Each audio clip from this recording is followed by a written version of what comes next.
So what's up, guys? Welcome back. This is your boy again, Adamslink. How you guys doing? Good morning, good afternoon, good evening, depending on where you guys are watching this video from. Well, I think it's extremely really early here. 7 o'clock. Man, no they sleep. Man, no they sleep. But guess what?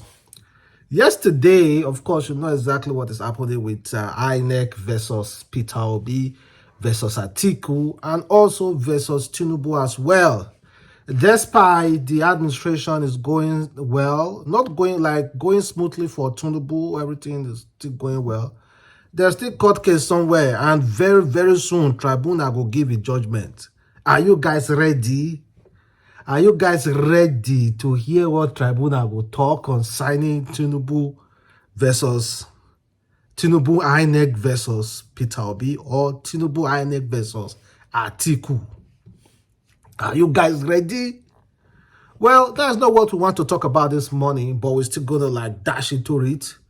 Guess what? Yesterday, Peter Obi was in court to submit his to finalize everything about the court. I'm just trying to speak plainly, to finalize everything about the court.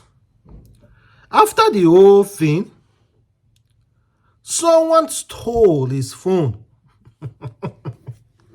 Person thief Peter Obi phone for inside court. Someone stole Peter Obi's phone inside the courtroom, and Peter Obi almost cried.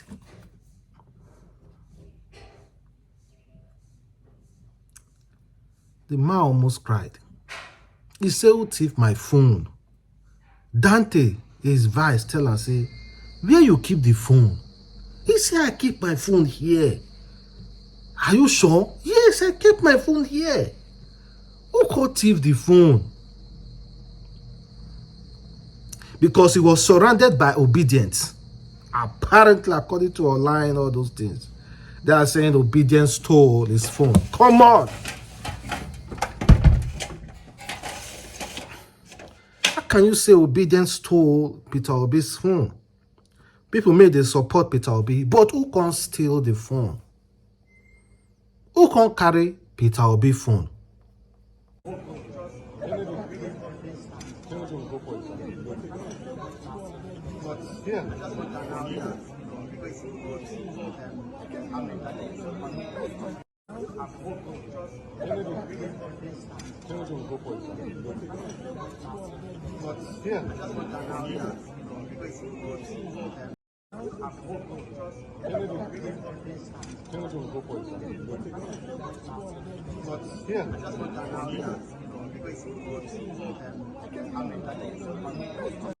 He said, no. I played that video repeatedly.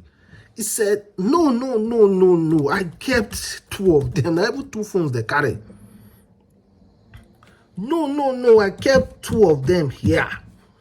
2 of them here.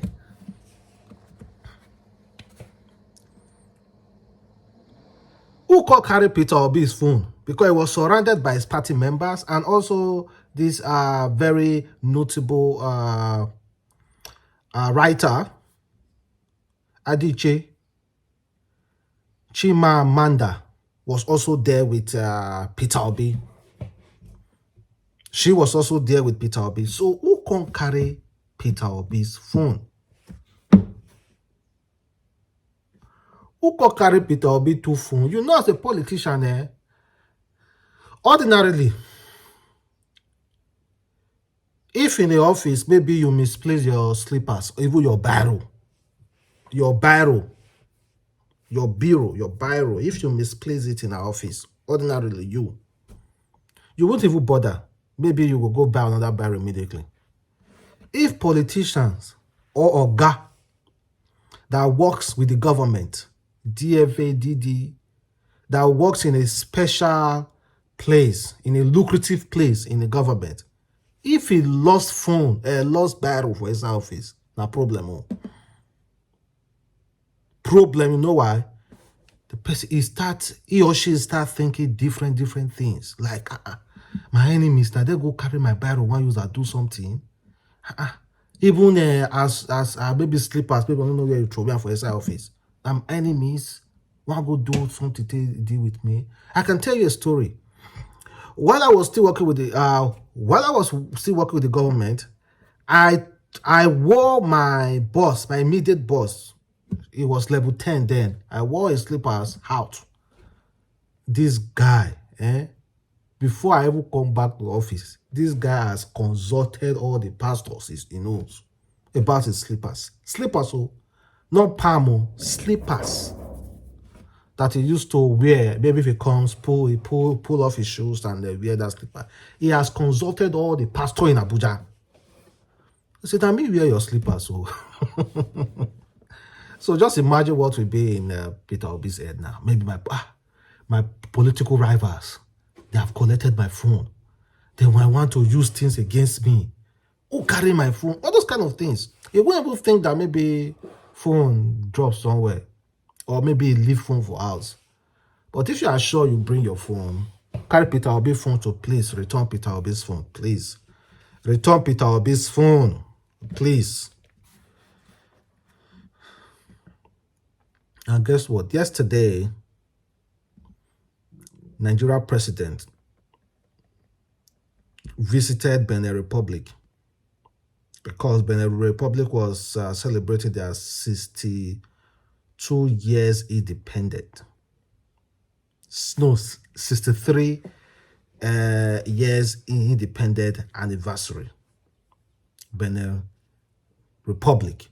He flew there to honor the president, and also he came back as well.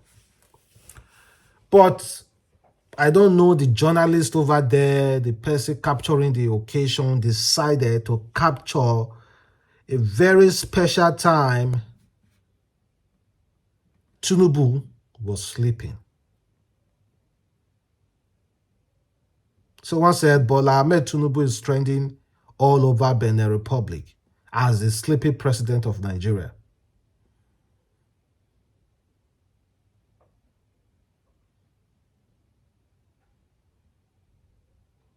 The sleeping president of Nigeria. Benin, I guess he finish. You do not talk to our president like that. See, we have to safeguard our own. We should not allow anybody to come out there and start insulting our own. You do not talk to our president like that. The only people who are allowed to criticize our president are Nigerians. The only people who are allowed to criticize Tinubu are Nigerians. And if anybody from outside Nigeria decide to criticize our president, to hell with you. You do not, because our president decide to honor you people. They will capture and they sleep. When I call, they post that picture, they call him the sleepy president of Nigeria. You know how the crisis and so many economic crisis and everything in Nigeria that this man is going through. If that you no go sleep, the man is already old. If that you no go sleep, I'm not trying to make excuse for Tinubu though. But I'm really serious when I say the only person allowed to criticize our president when it comes to that kind of issues, so sleeping, the only person that is allowed is only Nigeria. But when it comes to economy issues and the what is happening in Mali, Burkina Faso, Niger issues, yes, it's Africa issues. So you're allowed to criticize from outside Nigeria. But the man did try now. So allow the man rest. Let him breathe. He's old. Now I know I come out. Okay. Let me not go there, guys. Then I want to ask this question. With all those new revelations in Africa, it almost seems like we are going to another new phase in Africa. Africa waking up. BRICS.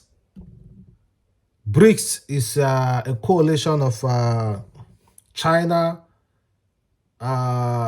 Russia, Brazil, India, and South Africa. In Africa, they pick South Africa.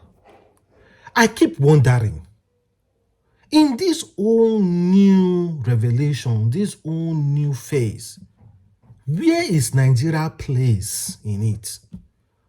Why are they not even... Nigeria is the biggest economy in Africa and the most populous black nation. Why are they not... We are not in anywhere we are not in any conversation in the new phase of Africa. We are not in any conversation. The only conversation we are in now, ECOWAS sanctioning Nigeria. So tell me, guys, have you not wondered about it? Have you not pondered on it? Is it that we do not have anything to accomplish in Africa? Is there no history somewhere someone wrote 300 years ago, 500 years ago that mentioned Nigeria's name that will liberate Africa? I think so. We are just living corruption and nothing like Nigeria will redeem a place of high esteem. Nigeria will wake up. No, you should check. Nobody 3 years. You know those history when someone start talking about people make predictions years ago and the predictions are happening. Nobody ever mentioned Nigeria. So we are just going to just be like this. We have nothing to fulfill in the global new phase. Africa waking up, we have nothing to fulfill. Wow. No destiny to fulfill. It's not that bad now. So every small nations are coming out with their own stand. We have no... According to Peter Obi, he said why Nigerians are not respected abroad. He said all of us politicians have failed the country, highlighting how independent journalist David was recently denied entry into Zimbabwe. Mr. Obi said he had a similar experience where he was disrespected in another country for being in Nigeria. Mr. Obi emphasized that for Nigerians to earn respect abroad, political leaders must be committed to good governance and respecting citizens. All I'm saying is that this passport will be great. It requires us to do the right thing. To earn respect, you have to put your house in order. That is coming from Peter Obi. My own is that don't we have anything to offer? Don't we have a destiny someone wrote many years ago? Because we are going to a new phase. So if eventually Africa decided to wake up and we actually succeeded in going to this new phase, so will it mean that Nigeria will not play a major role in it? Well, let's keep watching though. And to end this video, you guys know this very outspoken Senator Shehu Sani, recently posted a picture of a little boy. He said this little baby, Jordan, who was thrown and abandoned in a refuge dump by his unknown parents, is now 6 months old. Today, I visited the orphanage. Then they told him, now you are visiting this baby in the orphanage. Why don't you adopt him? Looking at this baby's face and this man's face, don't they look alike? Well, you cannot force somebody to accept a child, though.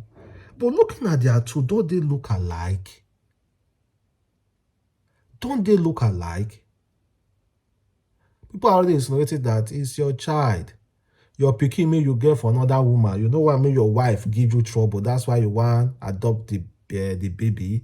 Come make her look like Sif. Says they throw the baby. They look very, very alike. The hair said the same hair. See the eyes.